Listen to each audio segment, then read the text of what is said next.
Sekantis automobilis, ką norėjau parodyti, 2018 metų Q5 Premium Plus komplektacija, 129 000 mylių, juodas spalva, balandžio 23 bus aukcionas, numatoma kaina apie 10–12 tūkstančių dolerių už jį.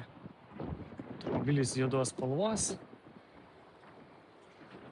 Praeinam kėbulą, pasižiūrim, o čia nedidelis įdubimas yra, biškai apimraižyta rankinėlė, bet čia meninių lyginimų išsilygins hebra, čia nieko baisaus visiškai.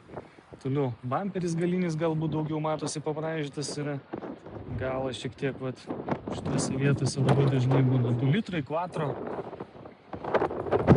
Žieminiai kilimėliai sudėti ir vasarinių kilimėlių komplektas, čia irgi visas komplektas pilnai sukrautas, nieko netrūksta.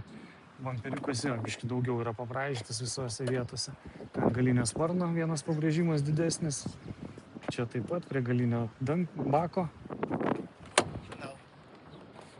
Taip, juodas salonas, Bang & Olufsen gera aparatūra, galinės šildomos sėdynės, kas gerai, kad nešaldo užpakaliai. Oda dar tvarkinga, geros būklės. Čia keletas sandūrų pabraižymų, prie rankinėlės irgi. Tokie smulkus labai va.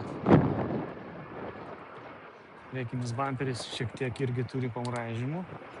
Priekin gale yra elektronika ir kas yra, matau, lakas va.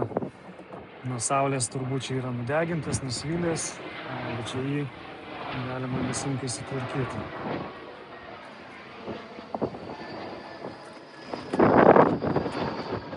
Tai šita sėdynė irgi tvarkinga, odos.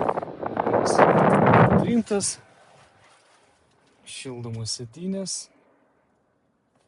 Čia viskas tvarkoja, pabandom užsivesti. Įdomu, kaip užsiveda, kaip variklis dirba.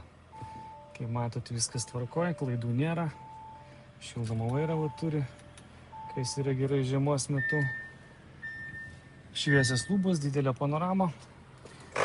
Viskas atrodo tvarkoja. Variklis dirba gražiai.